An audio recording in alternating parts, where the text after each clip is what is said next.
అప్పులు, అసమర్థ అవినీతి పాలనతో తీవ్ర సంక్షోభాన్ని సృష్టించారు. SC, ST, BC, minority sub plan నిధులు దారి మళ్లించారు. గత ప్రభుత్వ విధ్వంస దోపిడీ విధానాలతో రాష్ట్రం 30 ఏళ్ల ఎన్నికెళ్లిపోయింది. రాష్ట్ర విభజన కంటే కూడా 1924 మధ్య జరిగిన రివర్స్ పాలన వల్లనే రాష్ట్రం ఎక్కువగా నష్టపోయింది.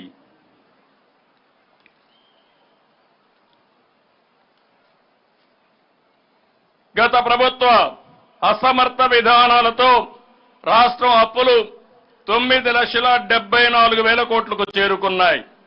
తలసరి అప్పు 74,790 రూపాయల నుంచి 1,44,336 రూపాయలకు పెరిగింది.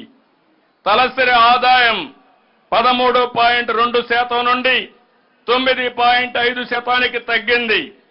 అంటే గత ప్రభుత్వం తీరుతో ప్రజల తలసరి ఆదాయం తగ్గింది. మరోవైపు ద్రవ్యోల్బణం పెరిగింది. దీన్ని బట్టి పేదవారికి ఉపయోగపడే కార్యక్రమాలేవి గత ప్రభుత్వం చేయలేదని స్పష్టమవుతుంది. స్టేట్ డెవలప్మెంట్ కార్పొరేషన్ పేరుతో రైతు బజార్లు, కలెక్టర్ కార్యాలయాలు తదితర ప్రభుత్వ ఆస్తులు తాకట్టు పెట్టి అప్పులు తెచ్చారు. మద్య అమ్మకాలపై భవిష్యత్తులో వచ్చే ఆదాయాన్ని సైతం తాకట్టు పెట్టి అప్పులు తెచ్చారు. 5 ఏళ్ల చీకటి పాలనతో విసిగిపోయిన ప్రజల్లో చైతన్యం వెల్లువెత్తింది.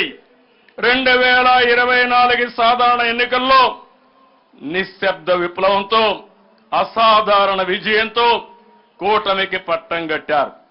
గతంలో ఎప్పుడూ లేని విధంగా 93% స్ట్రైక్ రేటుతో 57% ఓట్ షేర్తో టీడీపీ, జనసేన, బీజేపీ ప్రభుత్వం ఏర్పాటైంది. తద్వారా అహంకార విధ్వంస ప్రజాకంటక ప్రభుత్వాన్ని ప్రజలు భూస్థాపితం చేశారు. ప్రధాని మోడీ గారు, నేను, మిత్రులు పవన్ కళ్యాణ్ గారు ఇచ్చిన ప్రజలు గెలవాలి, రాష్ట్రం నిలవాలి అనే మా ఎన్నికల నినాదాన్ని అర్థం చేసుకున్న ప్రజలు ఒక అద్భుతమైన విజయాన్ని అందించారు.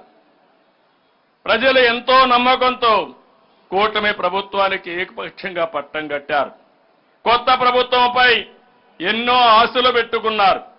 వాటిని నెరవేర్చేందుకు ప్రభుత్వం దృఢ సంకల్పంతో ఉందని మేము తెలియజేస్తున్నాం.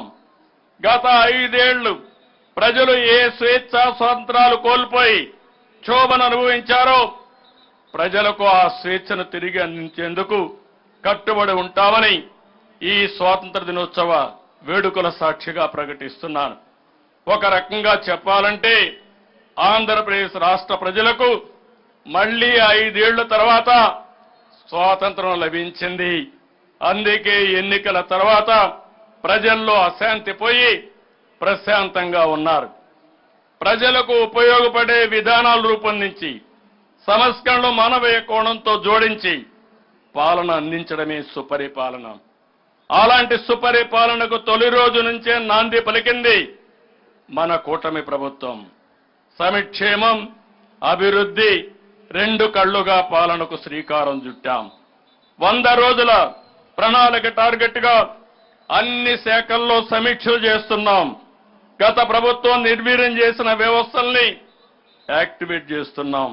అధికారుల్లో, ప్రభుత్వ శాఖల్లో నూతనోత్సాహాన్ని తీసుకొచ్చి ఫలితాలు సాధించే విధిగా అడుగులేస్తున్నాం. గత 5 ఏళ్లలో దెబ్బతిన్న ఆంధ్రప్రదేశ్ బ్రాండ్ ని తిరిగి పొందేందుకు ఒక రెవల్యూషనరీ చర్యలు తీసుకుంటున్నాం. సింపుల్ గవర్నమెంట్, ఎఫెక్టివ్ గవర్నెన్స్ తో హంగు ఆర్భాటాలకు దూరంగా ప్రజలకు దగ్గరగా పాలన అందిస్తున్నాం. సమాజమే దేవాలయం, ప్రజలే దేవుళ్ళని నమ్మి ఆదరించిన నందమూరి తారక రామారావు గారి అడుగుజాడల్లో ఈ ప్రభుత్వం పయనిస్తుంది. అధికారం అంటే ప్రజలకు సేవ చేయడం, పేదల జీవితాలు మార్చాలని బాధ్యతలు చేపట్టిన తొలి రోజే 5 కీలక అంశాలపై సంతకాలు చేసి మాట నిలబెట్టుకున్నాం. గత 5 ఏళ్లలో ప్రజల కష్టాలు, ఆవేదన, వారి బాధలు చూసి మేనిఫెస్టోకు రూపకల్పన చేశాం. నాడు నేడు అని మాయ మాటలు చెప్పి గత ప్రభుత్వం విద్యా రంగాన్ని తీవ్ర అగాధంలోకి నెట్టేసింది. రంగుల మోజుతో పాఠశాలకు పార్టీ రంగులు వేసుకున్న నాటి ప్రభుత్వం విద్యా ప్రమాణాలకు తిలోదకాలిచ్చింది. ఒక్క టీచర్ పోస్టు కూడా భర్తీ చేయకుండా ప్రభుత్వ విద్యను తీవ్ర సంక్షోభంలోకి నెట్టేసింది. ఎన్నికల్లో ఇచ్చిన హామీ మేరకు అధికారంలోకి వచ్చిన వెంటనే బాధ్యతలు స్వీకరించిన తొలి రోజునే 16,340 పోస్టులతో మెగా డిఎస్సిపై తొలి సంతకం చేసి మా ప్రభుత్వం చిత్తశుద్ధి నిరూపించుకున్నాం. ఇప్పటికే ప్రక్రియ మొదలుపెట్టాం. ప్రజలకు భూమితో ఉండే అనుబంధం విడదీయరానిది. ప్రతి కుటుంబానికి భూమి అనేది ఒక భరోసా, వారి బిడ్డల భవిష్యత్తుకు ఆసరా.